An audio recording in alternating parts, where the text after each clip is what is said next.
Welcome to Engineering Culture, where we discuss how to build a culture through teamwork, accountability, and competitive greatness with thought leaders, that is coaches, superintendents, principals, all of those things. We are Engineering Culture. Okay, with me in this episode of Engineering Culture is Millard Superintendent. Is that still fresh?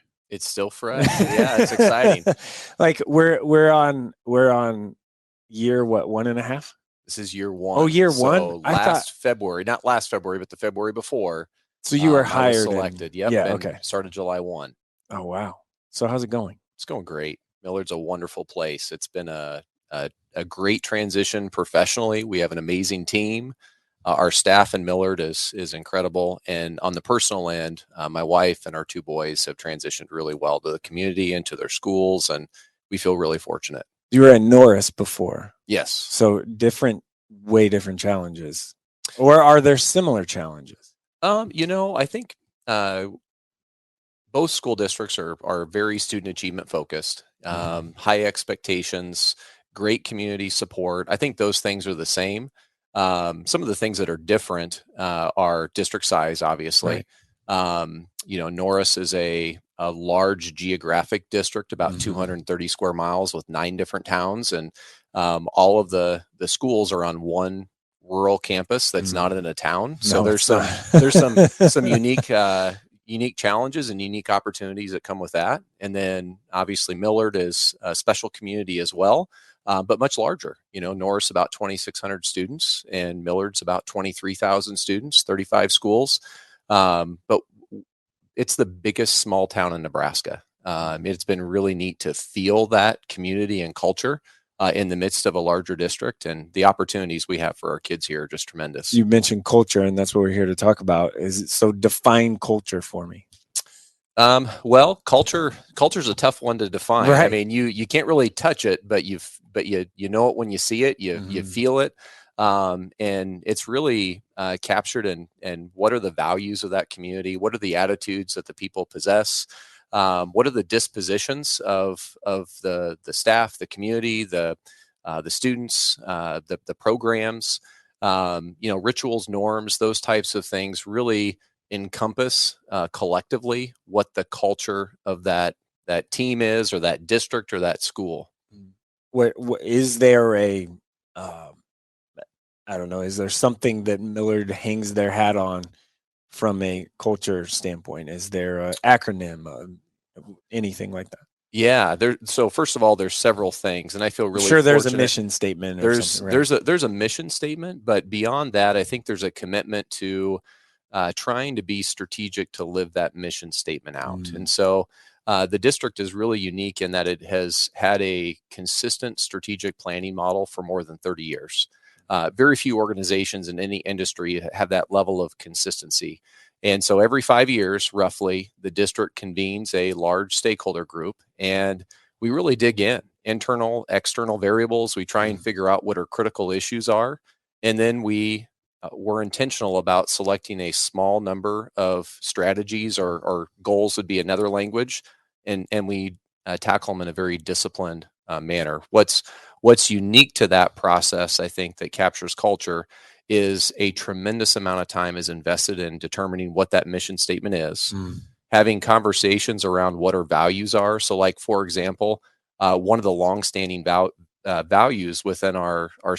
that helps to solidify the culture around some of these anchor points that we have.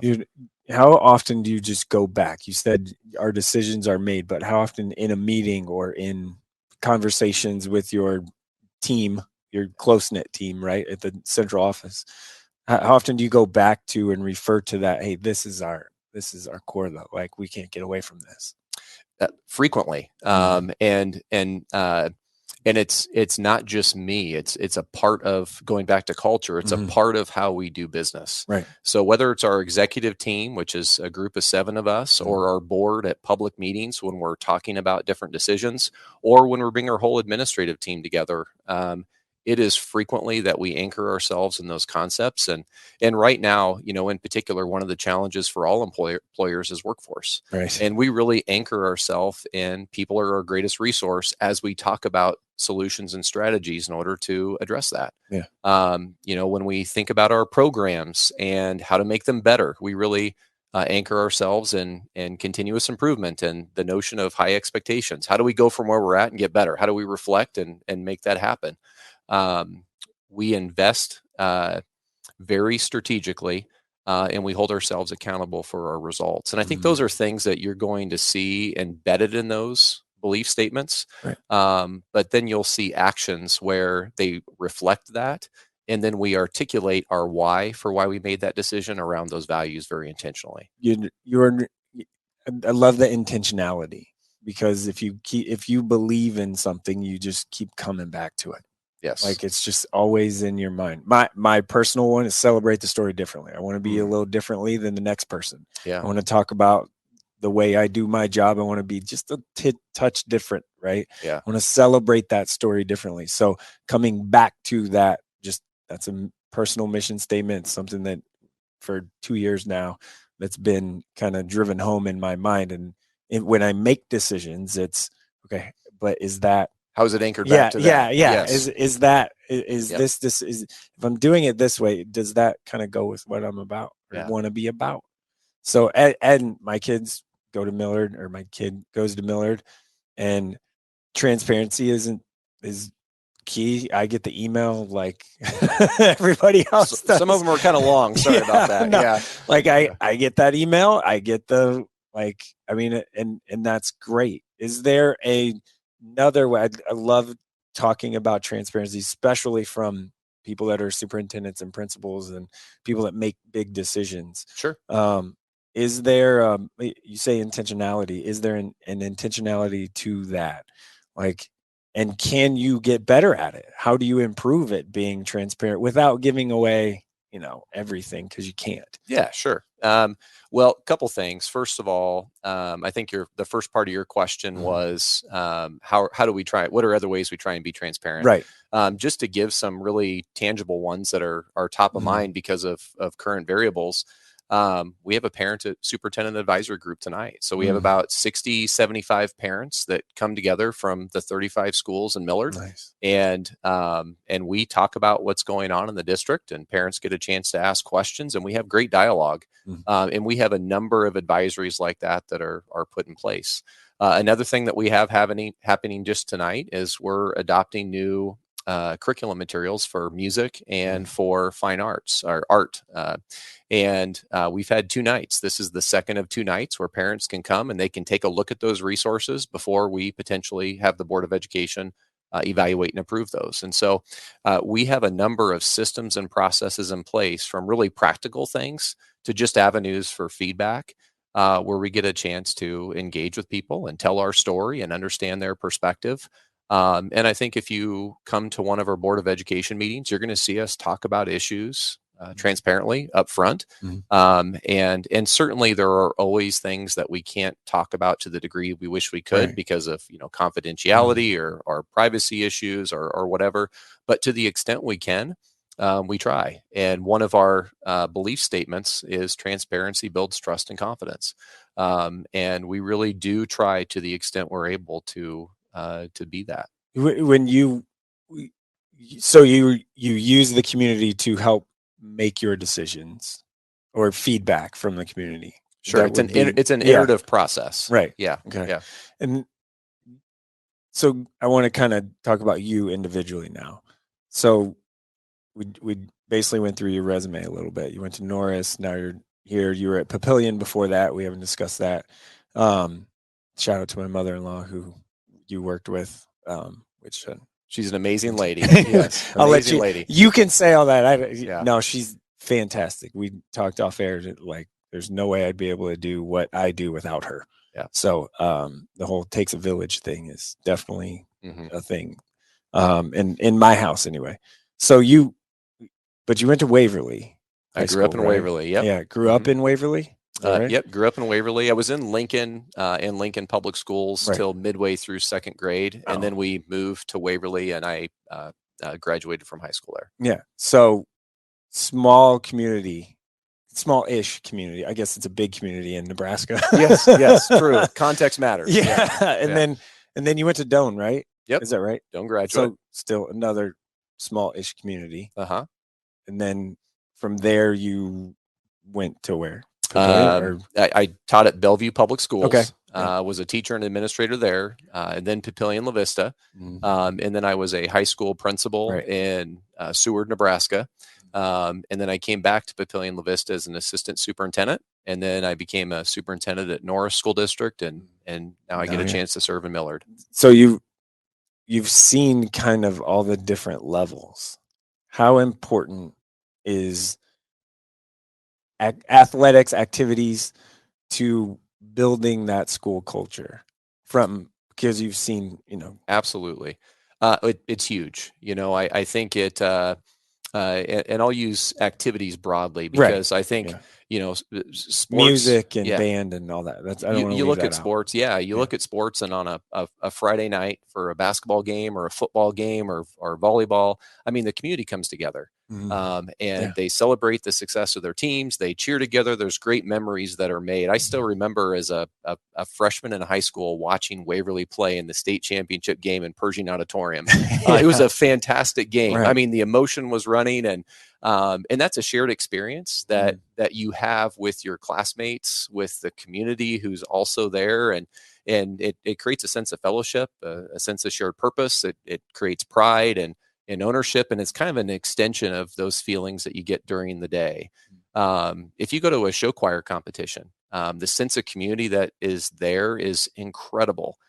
Just the camaraderie across schools, the way people cheer for each other. It's like a community within a community. And all those things create memories, experiences, opportunities that not only enrich the culture of that team, they also impact the school and how people feel about their school experience, and what those teams, what those programs do to achieve defines the culture of the entire community. It becomes a point of pride, and it creates experiences for individual students that are really a microcosm of life. And I know a lot of the things that I learned as an athlete, and as somebody involved in other activities through my experiences, those are skills, experiences, and ways of looking at the world that I use even today as a superintendent to serve. Yeah, based maybe some decisions on, hey, I remember, like, this is what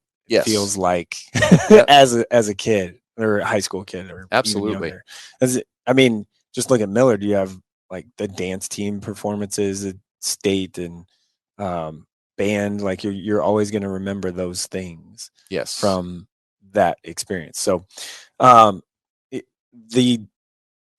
every school now, you have 3 high schools in Millard compared to just the one in Norris, but the campus at Norris, but you play in Norris, they play the varsity basketball games at the middle school. And if you've ever been there, it's definitely a campus. It is very much so. But how big of a challenge, because all 3, I just think of me being in, like when I'm in those buildings or on their athletic fields, like the culture within those different schools it's different. Yeah. It feels different. But you don't want to shy away from the overreaching, I guess, as a district kind of culture and how you're trying to build that. How do you make that kind of, this one feels a little different than this one, but we want to have this as the overreaching? How do you kind of make that kind of mesh together? Yeah. So there's some coherence that Yeah, exists. yeah. Yeah. I think individual identities really brings ownership, but how do you ensure those individual identities develop and there's a shared sense of beliefs and values that are consistent? And I think that comes through systems and intentionality. As at one time, Millard was a rapidly growing school district, one of Nebraska's fastest, Right. and we've kind of hit that point where our growth is no longer that rapid growth, and so the culture isn't constantly potentially changing because of that growth. So you can be really intentional, and I think the district, through its strategic planning process, through the site planning process for each individual school that feeds off of the values, beliefs, mission of the district, there's intentional conversations around that. One of the things that I think Millard does better than probably anyone is we really use policy to create consistency, but not to constrain things in ways that prohibit innovation. Right. One of the policies we have that I really value is our 10,000 series policy, which really lays out categorically what are the things that the district's responsible for and what are the things that each building has discretion in order to tackle. And we have annual conversations around, is that the right distribution of those tasks and strategies? And so I guess what I would circle back around to say is maybe someplace where I started is you have to be intentional. You have to be intentional about finding the right balance between that overarching organizational set of beliefs and values and culture that you're trying to establish, and then allow a little bit of autonomy within buildings, departments, teams, in order to further define that in ways that deepen the level of connection that those participants or those staff members or those students have within that particular school or activity. You don't want to micromanage each individual building, because Yes. that I feel like that would be impossible for in a district that size. So what's next? Like, what do you see education wise, athletic wise, activities wise? Like what's coming next? Not just for Millard, maybe, but maybe just specifically for Millard. And then, outside of that, what are maybe some challenges or really cool things that you see? Yeah, well, I think continuous improvement's a journey, Right. So it's about identifying how are the variables changing from one band of time to the next, and how do you be really intentional as an organization at trying to leverage those changes with the things that you tackle. And so I think for us, every organization's in a different spot. Okay. As I shared earlier, if you go back to the 1970s, some of the biggest challenges that the superintendent at that time had was, where are we going to put 500 kids that we have this year that we didn't have the year before? We have all these houses coming. Where are we going to and that's a challenge. And how do we identify and cultivate and maintain a culture when the variables change potentially so drastically from one year to the next? And so I think in those districts that are rapidly growing, that's one of their unique challenges. I think for us, because our growth phase is largely done, we really have the tremendous opportunity of being able to invest in deepening the quality of our programs. We get a chance to invest in innovation and improving the opportunities that we have for kids across the board. And I think all districts are trying to do that. It's just, that's one of the unique opportunities and variables we have. And because our community has high expectations, because we're very intentional about the work that we do, and we engage with our community to identify what our priorities are, we will have a plan. We'll identify a set of goals, a set of specific desired results, and we will tackle it systematically in order to move forward and get better. And so what does that look like? I think it looks like trying to figure out how to prepare the next generation for a changing workforce. The environment that you and I are in right now as professionals is different than the one we started our careers in terms of, the industry that you serve in looks different than it did when you started. And the workforce that we're preparing kids to join is a different one than I came into myself. And so how do we help equip our students with the knowledge, skills, and dispositions to be competitive, and to have doors open for them to have experiences? And I think the role activities play in that is activities truly are a microcosm for the things that we face in the real world. Learning how to be resilient when you face challenges, learning how to set a goal and apply yourself as an individual and as a member of a team. Figuring out how to have the stamina to follow through with your goals and how to do it with your colleagues and teammates. And there's so many things I could say to expand upon that, Right. but the nature of activities will continue to change as well. You look at some of what a show choir competition looks like today compared to 20 years ago is different. We have a national qualifying robotics team where kids are competing in a sport that we couldn't even imagine would have existed 20 years ago. And so I think the nature of what student opportunities look like will continue to evolve as interests and workforce changes continue to evolve as well. And I think being nimble and being able to respond to that is something that our schools will do, and I think schools across Nebraska will do as well. How much did you learn? A couple more here before we get out of here. How much did you learn going through COVID in a leadership position, or going through that year or two of time being the decision maker, basically? Yes. Yeah, I learned a lot. Yeah. It was. There's so many different directions I could take that. So I'll say with keep the politics out of it. Learned a lot about myself, learned a lot about the resiliency of educators, learned a lot about the value of community, learned a lot about problem solving, and learned a lot about the value of what we do in our schools every single day, because seeing students come back to school that first fall and just how excited they were to engage with each other, with their teachers, and just the incredible role that our schools in Nebraska play in serving kids and serving communities was very evident. The going through some, I guess, state board of education changes, or the leader, I guess, of the Department of Education is going to change. Funding is always a challenge for public schools. Charter school, well, I guess that isn't the technical term, but we'll just go ahead and say that. Charter school or school choice is another issue. How do you navigate all that? How do you like? I mean, I know you have people that work for the district that handle lawmakers, but in your mind, like, how do you attack that? And how much is that on your mind when you're trying to do other things? Yeah, good question with a lot of different answers. Yes. I'll kind of give you some different thoughts on that. One is I think our focus is on educating kids, helping them to become better readers, better mathematicians, develop good character, get prepared to chase their dreams as they matriculate through our system and ultimately go to the workforce or go to college or receive some sort of specialized training. We want kids to have opportunities so they can make their life better and they can make their families' lives better. So I think that's always the core mission. That's what anchors us is what we're trying to do. And then on the other elements, I think we tell our story.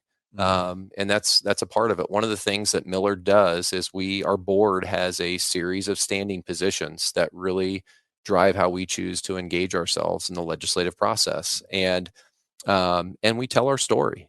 Our critical issues are our critical issues with or without those variables. And we just try and engage and educate. So when it comes to things like school funding, for example, as you heard us as a community member, we told our story about here are the variables, that these are the resources we receive from the state. This is how it's changed over time. Here are the challenges that generates for us, and here's what we're doing to address it. And this is why you need to vote yes on the levy override. And I can't say the vote yes part, Mike, but we're certainly thankful that our community did vote yes.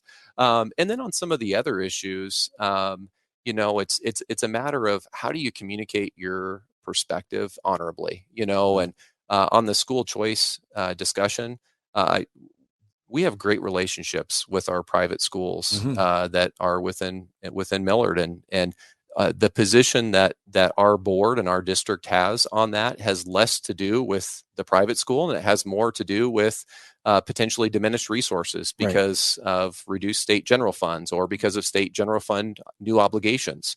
And then, of course, there's the whole accountability, transparency piece that public schools are required to meet that private schools are not required to meet. And and the challenges that creates with that. And so that kind of underscores those concerns. So what do? We work really hard to educate our elected officials. We work really hard to advocate for what we think is in the best interest of our students in Millard and across public schools in Nebraska. And at the end of the day, we try and keep our focus on helping our students to grow and develop and learn and become successful adults. And I think we do that really, really well in Millard. And I think public schools all across Nebraska do an outstanding job. It all circles back to kids. This is our kids, and this is our mission statement, and this is the culture we want to build. Yes. As your answer was circled all the way back to that. Yeah. Which means that's on top of your mind all the time. Yeah. We try and keep it there. Yes. Yeah. Okay. Last one. Can you, this is a personal question for me. Can you fix the whole early out 2:05 on a Wednesday for my kids' elementary school and just make it a full day? Oh boy, you're really putting me on the spot here, Mike. I'm kidding. That's just one of my challenges. Anyway, as the parent that normally 9 times out of 10 picks up my kid, it's like, okay, Wednesday, I got to stop my work day in basically the middle of the day. Totally understand. We'll talk offline. There's my one complaint. Sounds all right. Thank you so much. Yep. Appreciate it. Thanks, appreciate Mike. the time. Appreciate it. A Hurrdat Sports Network production.